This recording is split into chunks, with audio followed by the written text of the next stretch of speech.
कि ये या तो कोई साजिश है या मर्डर है या कोई हादसा है। तो इसकी जानकारी पुलिस मुझे तफसील करके पुलिस की जानकारी मुझे पुलिस देना चाहिए। तो वो बोलने लगा कि एक लाश है 28 तारीख के दिन से मिली है। तो बोला कहाँ दफना है आप लोग? तो बोले वो कोई घाट बोली जाती है हिंदू धर्म के अंदर, मसन खाई जिसको हम लोग बोलते हैं, जिससे वो लड़का मुस्लिम है।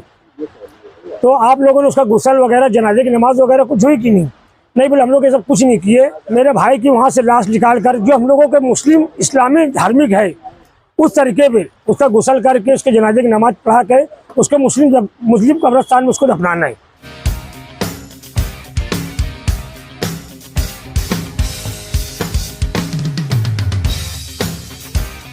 फैंसी गारमेंट आयशा नगर पुलिस स्टेशन के सामने, हजार खोली, मालेगांव। प्रोपराइटर चांद खान।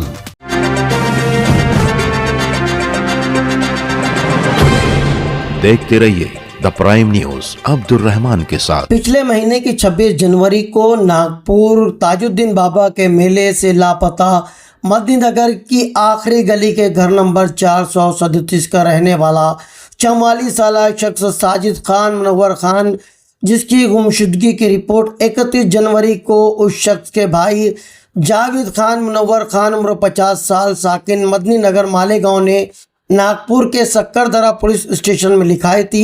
उस शख्स की गुमशुदगी की रिपोर्ट हमने भी अपने न्यूज चैनल से आप तक पहुंचाई थी। उस शख्स की लाश पुलिस को मुश्तबा हालत में नागपुर MIDC के बूटी बोरी इलाके से रेल की पटरियों के पास मिली है, जिसकी तस्दीक खुद मरने वाले शख्स साजिद खान के भाई जावेद खान ने की, जो उस वक्त नागपुर में मौजूद थे। मरने वाले साजिद खान के भाई जावेद खान ने बतलाया कि इस सिलसिले में वो 2 बार खुद नागपुर अपने भाई की तलाश में गए। पहली मर्तबा उन्होंने अपने भाई की गुमशुदगी की रिपोर्ट नागपुर के सक्करदरा पुलिस स्टेशन के अलावा रेलवे पुलिस में भी दी। 31 जनवरी को लिखाई गई रिपोर्ट के बाद भी कोई सुराग नहीं मिला, जिसके बाद वो मायूस मालेगांव लौट आए। दोबारा 6 फरवरी को अपने भाई की तलाश में नागपुर के सक्करदरा पुलिस स्टेशन पहुंचे, जहां पहुंचने के बाद पुलिस के जरिए उन्हें इत्तला मिली कि किसी शख्स की मुश्तबा हालत में एक लाश मिली है, मगर कोई वारिस लाश को लेने के लिए नहीं आया। तब बूटी बोरी इलाके के एक शमशान में उसकी लाश को दफना दिया गया।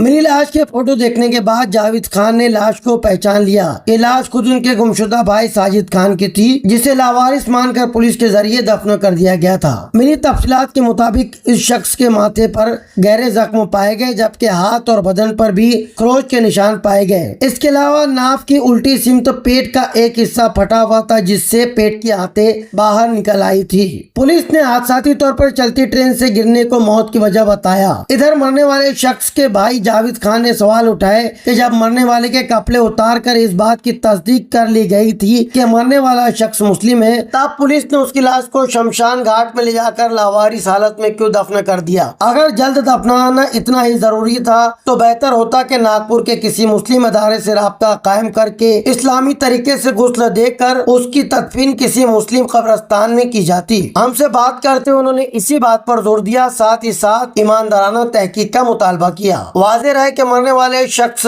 साजिद खान के भाई जावेद खान को दोबारा नागपुर पुलिस ने तलब किया है, ताकि DNA सैंपल लेकर DNA टेस्ट के जरिए इस बात को यकीनी समझा जाए कि मरने वाला शख्स साजिद खान फरियादी जावेद खान का ही भाई है। इस सिलसिले में मशहूर social worker Shafiq anti corruption ने मरने वाले शख्स के अहले खाना से हमदर्दी बताते हुए अपने हर मुमकिन ताउन का भरोसा दिया है। मैं 6 फरवरी सुबह में नागपुर पुलिस स्टेशन पहुंचा, सक्करवाड़ी पुलिस स्टेशन में।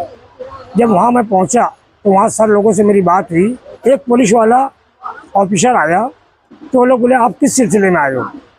तो हम लोग बोले कि यार हम लोग ये मेरे भाई की मिसिंग कंप्लेंट डाली है, अभी तक उसकी कुछ शनाख्त नहीं हुई है। तो वो बोलने लगा कि एक लाश है 28 तारीख के दिन से मिली है, वो बूटी बोरी से 4 किलोमीटर पहले रेलवे ट्रैक पर एक लाश बरामद हुई है।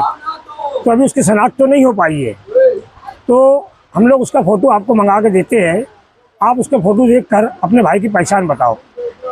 तो मैडम ने फ़ोटो मंगाई। जब वो फ़ोटो मुझे बताया गया तो उसका चेहरा मुझे बताया नहीं गया, उसका हाथ मुझे बताया गया। उसके हाथ के टैटू पे उसकी वाइफ का नाम लिखा हुआ था। मैं देखा तो सर को बोला सर ये मेरा भाई है। उसके हाथ में उसकी वाइफ का नाम सातिका लिखा था। तो मैंने उनको बोला सर ये मेरा भाई है। जो उसकी मिसिंग कंप्लेंट थी वो मिसिंग कंप्लेंट के ऊपर पूरा उन्होंने लिख के दे दिए कि ये लाश की शनाख्त तो हो चुकी है। अब यहाँ पर हम लोगों का काम खत्म हो जाता है। अब आप बूटी बोरिंग जो गांव है आप वहाँ पर जाओ। 28 तारीख के दिन सुबह 6 बजे आपके भाई की लाश हमको बरामद हुई है। यहाँ से 4 किलोमीटर दूरी पर MIDC एरिया। तो बोला सर उसकी लाश बरामद हुई, उसकी लाश अभी है कहाँ? तो बोले वो लाश को हम लोगों ने दफना दी है। तो बोला कहाँ दफना है आप लोग? तो बोले वो कोई घाट बोली जाती है हिंदू धर्म के अंदर, मसन खाई जिसको हम लोग बोलते हैं। तो बोले हम लोग उसकी लाश को वहाँ दफना दिए। तो बोला आप लोग उसकी लाश को कैसे दफनाए हो, जैसे वो लड़का मुस्लिम है? तो आप लोगों ने उसका गुस्ल वगैरह जनाजे की नमाज वगैरह कुछ हुई कि नहीं बोले हम लोग ये सब कुछ नहीं किए। हम लोग गड्ढा खोद के LCB से बोले गड्ढा खोदने वालों से हम लोग ये 2 लोगों से गड्ढा खोद के हम लोग लाश को दफना देते हैं। तो बोला सर उसका कपड़ा वगैरह कुछ? तो बोले अभी कोई चीज़ उसकी नहीं हम लोगों के पास है। तो बोला सर मुझे उसकी मेडिकल रिपोर्ट और उसका पोस्टमार्टम रिपोर्ट और उसके बाद जो सामान था वो सामान मुझे चाहिए। तो बोले उसकी बॉडी के पास में हम लोगों को कुछ नहीं मिला है। तो सर मुझे आप लोगों से ये बोलना है पुलिस डिपार्टमेंट से कि जब आप लोगों को उसके कोई चीज़ अगर नहीं मिली है तो जो उसके सर की टोपी थी तो उसके पास में टोपी कहाँ से आप लोग को मिल गई? उसके सर के पास टोपी कहाँ से आई है? मुझे यही अपील करना है कि ये या तो कोई साजिश है या मर्डर है या कोई हादसा है। तो इसकी जानकारी पुलिस मुझे तफसील करके पुलिस की जानकारी मुझे पुलिस देना चाहिए। पुलिस वाले का बोलना ऐसा है कि हम लोग 600 मीटर की दूरी तक का हम लोग पूरा छानबीन पटरी के उस साइड से पटरी के साइड से उतने पूरे अतराफ में हम लोग 600 मीटर की दूरी तक का पूरा तलाश किए, कोई प्रूफ नहीं मिला। जब अगर कभी कोई प्रूफ इनको नहीं मिलता ये टोपी वहाँ कहाँ से आ गई? सर पुलिस ने मौत की वजह जो है पुलिस के रिकॉर्ड में क्या बताई, आपको क्या तफसील बताई पुलिस मौत की वजह? पुलिस ने मुझे ये बताया गया है कि उसकी मौत या तो ट्रेन के पास बैठने दरवाजे के पास बैठने से वो गिर गया होगा या धक्का मुक्की लगने से वो गिर गया होगा। लेकिन जो हिसाब से उसकी बॉडी है, जो मुझे फोटो आप बताया गया है, मुझे वहाँ पुलिस वाले कोई फोटो वगैरह उसका बताया नहीं मौत का। यहाँ मैं मालेगांव आया तो उसके बाद में उसकी फोटो मुझे बताई गई है। तो उसकी बॉडी के ऊपर जो सिर पर मार लगा हुआ है, अगर ये खंभे से टकरा के अगर कभी गिरता है तो मैं मानता हूँ चलो ये उसके लगा हुआ है। जो उसके पेट के ऊपर लग कर जो उतली उतली बाहर आई है, उसका कपड़ा कहीं फटा उटा नहीं है और उसके कपड़े पे जो निशान है कोई निशान नहीं दिख रहा है। तो सर ये साजिश क्या है मुझे समझ में नहीं आ रही है। तो इसके लिए मैं आप लोगों से दरकार करता हूँ डिपार्टमेंट से कि आप इसकी जल्द से जल्द पूरी कार्रवाई कीजिए। आपके भाई का और आपका दोनों का आधार कार्ड लेके आना, दोनों का ये चेक किया जाएगा।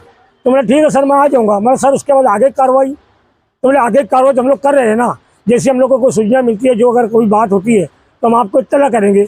मैं नागपुर से 600 किलोमीटर दूर मालेगांव में हूँ। अब ये अगर कभी कार्रवाई करते हैं, अगर कभी कोई खबर देती है तो वो मालेगांव से जाने के लिए नागपुर 600 किलोमीटर है, 12 घंटे का रास्ता है।